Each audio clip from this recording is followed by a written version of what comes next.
What's up, guys, and welcome back to Wake Up Entertainment. So, Chris Mangena was testifying at the Senzo Meyiwa trial, and he was testifying the evidence that he had that he found a match on the bullet that was found on the crime scene and the firearm that was seized from Tobisi Mncube. So, however, what happened is that Advocate Mshololo then challenged this evidence of Chris Mangena and was exposing him. If you look maybe into your chart there, if you look closely to number 5, it's not equally matching. Number 5 is there, it's also visible on both sides. But the one on the right hand side, it's likely higher than the left hand side. That one is number 4. No, number 5 is here. That's number 5, according to the marks.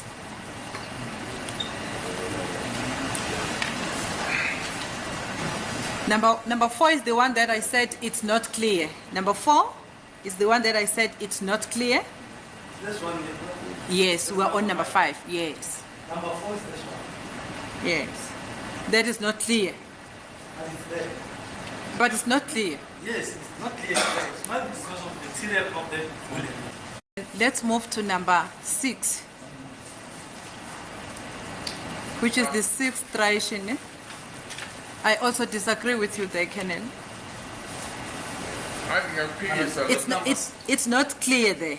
It's not clear. You see on the right hand side, which line are we counting as a striation there?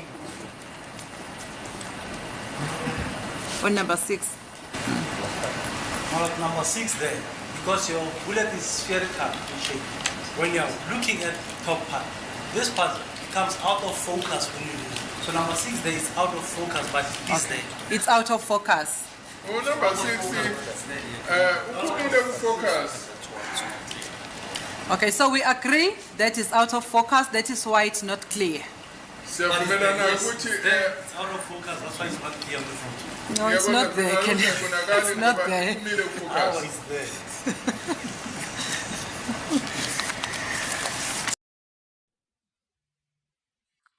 So what is happening here between Advocate Mshololo and Chris Mangena is that Mangena, the forensic expert, is claiming that there is a positive link between the firearm that was taken from Tobisi Mncube and the bullet that was found at the Khumalo house in Vosloorus, whilst Advocate Mshololo is arguing that those marks on the bullet are not visible enough.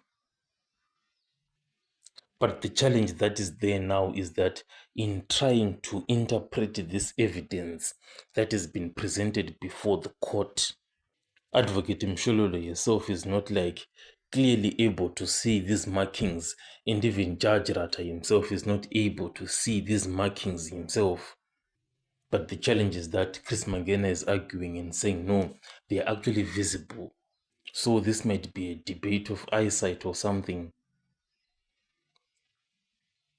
But since it's evidence before the court, it should not be questionable like this. It should be very, very clear and very reliable to everybody.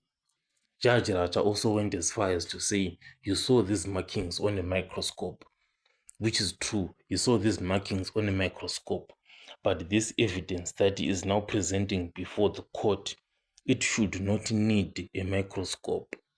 The court, the state and the defense, they should be able to see these markings for themselves, because if it needed a microscope to see it, then there was no need for Chris Mangena to print this evidence and present it before the court. Mangena presenting that evidence before the court, it was more of like indicating that you can actually interpret and see these results for yourselves. But unfortunately, this is where we are. The court is not able to see these results. So let's look exactly at what is going on here.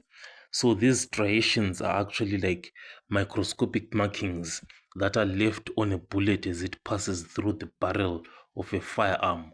So these marks now are then compared between bullets to suggest if they were fired from the same firearm.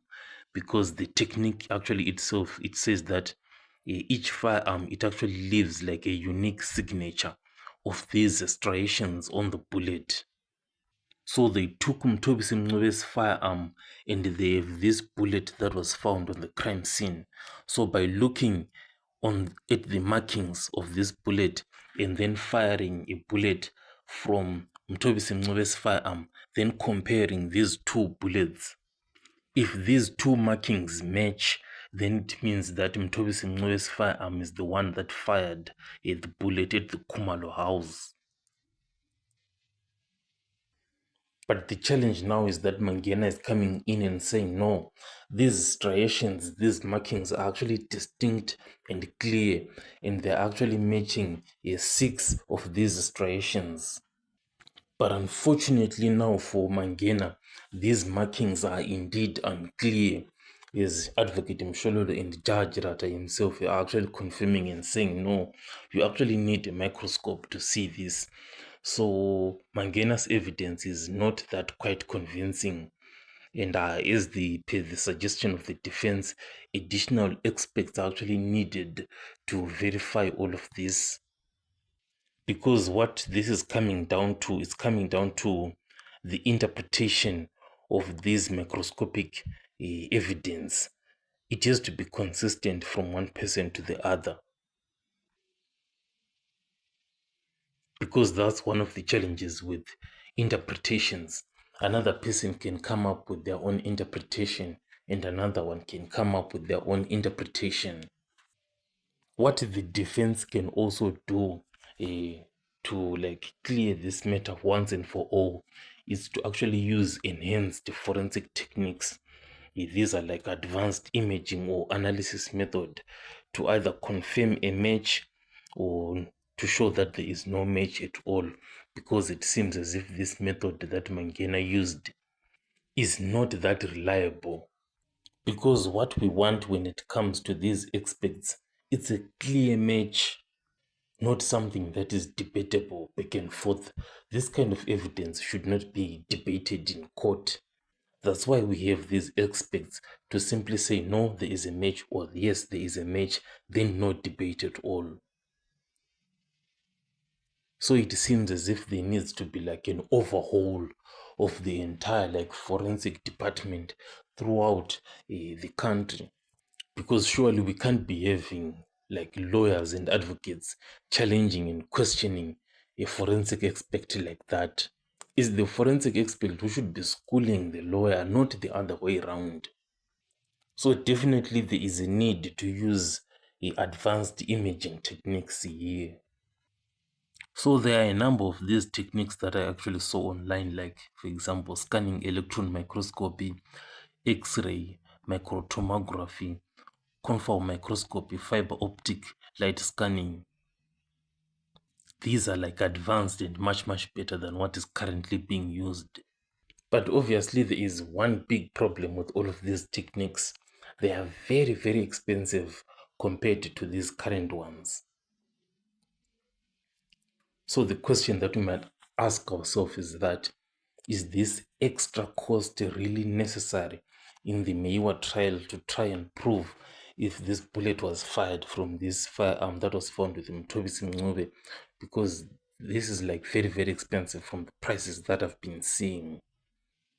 It is actually necessary if, for example, like this ballistic evidence is like central to the case and is being contested left, right, and center, and might tilt the judgment of the case, then it would be very much necessary to go that far. But if it isn't weighing much, then there's no need to use it. So the question that we have is that, how much central is this ballistic evidence to this case?